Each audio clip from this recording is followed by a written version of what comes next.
Hi, it's Lynn Shuck with Healing and Balance, and we're going to be looking at particular hip movements and when you're using the whole body and when you're not, so that we can learn how to really focus on what's happening truly at the hip joint, where the thigh bone meets the pelvis.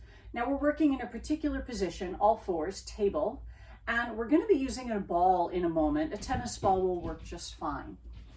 When we set up in table and we move a leg around, what happens is we usually move the spine too. So if I pick this knee up and I bring it forward, I'll round my back, and I bring it up behind me, I'm gonna arch and round and arch. And if I go out to the side, I'm likely to lift the hip, to twist the pelvis open. I might even bend my elbow. So I'm moving a lot of my torso to create a bigger movement with my leg. There's nothing wrong with that. It feels good. You're getting mobility throughout more of your body. But if I'm trying to specifically understand what's going on at the hip joint, the actual movement at the hip joint, I want to remove all those extra things. I would call them compensations. If I'm trying to work for stability and strength, I want to get rid of those compensations, and this is where the ball comes into play.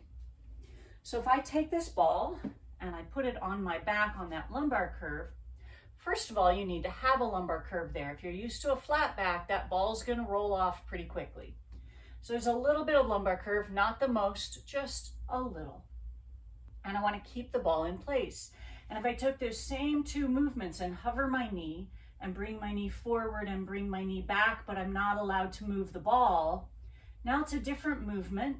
It's much more strength and stability happening here, but I'm getting to see just how far my hip joint can work, how far forward my thigh can come, how far back and up it can go. And if I go out to the side, oh, that's a much smaller movement if I'm not allowed to let that ball roll off. Keeping my pelvis still, I'm really working more the muscles in and around the hip joint, but I also start to feel my core muscles engaged. Okay, so that's moving front and back and out to the side. If we work with something called hip CARs, now this comes from the fitness and movement world, controlled articular rotations, CARs, we take those movements and we put them together, but we're still going to use the ball because we still don't want the torso to move. So if I take that ball, I'm going to angle myself slightly so you can see all the directions my leg is going to go. I'm going to bring my knee forward and then leg out to the side.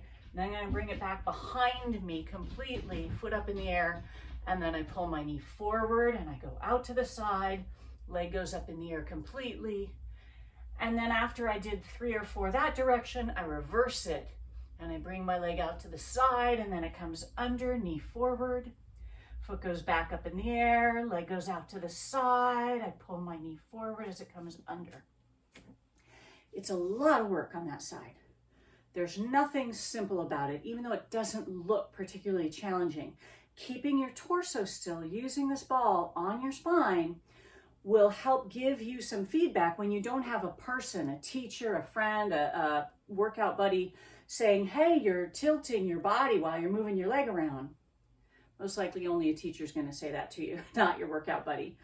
But the ball is going to tell you, because if you start tilting, the ball's going to go rolling off. So that is hip CARs in table. And, maybe you want to try it and see how that works. Go.